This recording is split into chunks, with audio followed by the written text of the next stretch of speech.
മലപ്പുറം ജില്ലയിലെ കടുങ്ങാത്തുകുണ്ടിൽ പ്രവർത്തിക്കുന്ന ബാഫഖ് യതീംഖാന സ്കൂളിലെ 10ാം ക്ലാസ് വിദ്യാർത്ഥിയെയാണ് അധ്യാപകൻ ക്രൂരമായി തല്ലിച്ചതച്ചതായി പരാതിയുള്ളത്. 2 ദിവസം സ്കൂളിൽ വരാതെ അവധിയെടുത്തതിനാണ് അടിച്ചതെന്ന് വിദ്യാർത്ഥിയും രക്ഷിതാവും പറയുന്നു.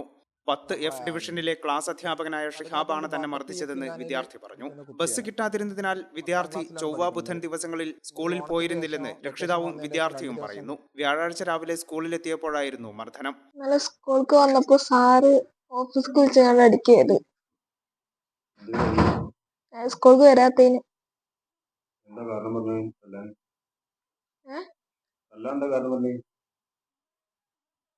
മനസ്സിലായില്ല.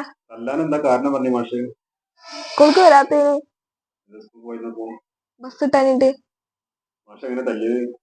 മാഷ് ഫസ്റ്റ് കോളറിൽ പിടിച്ചാണ്ട് ഓഫീസിനാണ്ട് ഉന്തി. പിന്നെ അവിടുന്ന് കോളറിൽ പിടിച്ചാണ്ട് വാതിൽ വെച്ച് അടിക്കരുത്. കോളറിൽ പിടിച്ചാണ്ട് ഇങ്ങനെ വാതിൽ വെച്ച് അടിക്കുക. കോളറിൽ പിടിച്ച് ചുമരിലേക്ക് കയറ്റി നിർത്തി വടി ഉപയോഗിച്ച് മർദ്ദിച്ചെന്ന് വിദ്യാർത്ഥി പറഞ്ഞു. കാലിന് അടിച്ചതിനാൽ ഇപ്പോഴും വേദനയും നടക്കാൻ ബുദ്ധിമുട്ടുമുണ്ട്. തല ചുവരിലിടിപ്പിച്ചതിനാൽ തലകറക്കവും അനുഭവപ്പെടുന്നുണ്ടെന്ന് കുട്ടി പറയുന്നു. മർദ്ദനത്തിന്റെ പാടുകൾ കണ്ട് ഡോക്ടർ പോലും അമ്പരന്നുപോയെന്നും പോലീസിന്റെ 3ാം മുറയേക്കാൾ ക്രൂരമായാണ് മർദ്ദിച്ചതെന്നും രക്ഷിതാവ് പറഞ്ഞു. കടുങ്ങാത്തുണ്ട് ബാഫഖ് യതീംഖാനയിൽ പഠിക്കുന്ന കുട്ടിയാണ്. 10ാം ക്ലാസ്സിലാണ് പഠിക്കുന്നത്. പിന്നെ ഈ ഓണത്തിന്റെ ശേഷം വെക്കേഷൻ വന്നതിന് ശേഷം 2 ദിവസം കുട്ടി ക്ലാസ്സിന് പോയിട്ടില്ല. അപ്പം ക്ലാസ് ടൈമിൽ ചെറിയൊരു ചേഞ്ചിങ് വരുത്തിയിരുന്നു. അതുകൊണ്ട് കുട്ടിക്ക് ബസ് കിട്ടാത്തത് കാരണം കുട്ടിക്ക് ക്ലാസ്സിന് പോകാൻ പറ്റിയിട്ടില്ല.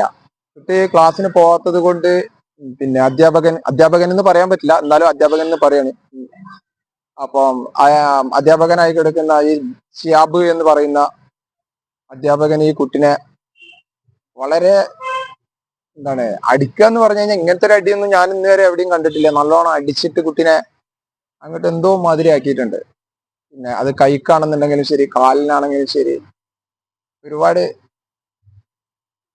പറയാൻ പറ്റാത്ത രൂപത്തിൽ കുട്ടിനെ അടിച്ചിട്ട് ഇന്നലെ ജില്ലാ ഹോസ്പിറ്റലിൽ കൊണ്ടുപോയിരുന്നു തിരൂര്. അവിടുന്ന് പിന്നെ ഹോസ്പിറ്റലിൽ നിന്നാണ് അവർ കംപ്ലൈന്റ് ഫോർവേഡ് ചെയ്ത്. അത് അവർ തിരൂർക്ക് ചെയ്യുമെന്ന് പറഞ്ഞ് തിരൂരിൽ നിന്ന് കൽപ്പകാഞ്ചേരി പോലീസ് സ്റ്റേഷനിലേക്ക് ചെയ്യാന്നാണ് പറഞ്ഞത്. പിന്നെ ഇന്നലെ രാവിലെ 9:30 കുട്ടീക്ക് ഇത്രയും ക്രൂരമായ മർദ്ദനം ഉണ്ടായിട്ടുള്ളത്. സംഭവത്തിൽ അധ്യാപകനെതിരെ കൽപ്പകഞ്ചേരി പോലീസിലും ശിശുക്ഷേമ സമിതിയിലും പരാതി നൽകിയിട്ടുണ്ട്. അധ്യാപകനെതിരെ നടപടിയുണ്ടാകുന്നതുവരെ നിയമ നടപടികളുമായി മുന്നോട്ടു പോകാനാണ് രക്ഷിതാക്കളുടെ തീരുമാനം. ഈ ചാനൽ ന്യൂസ്, കൽപ്പകഞ്ചേരി.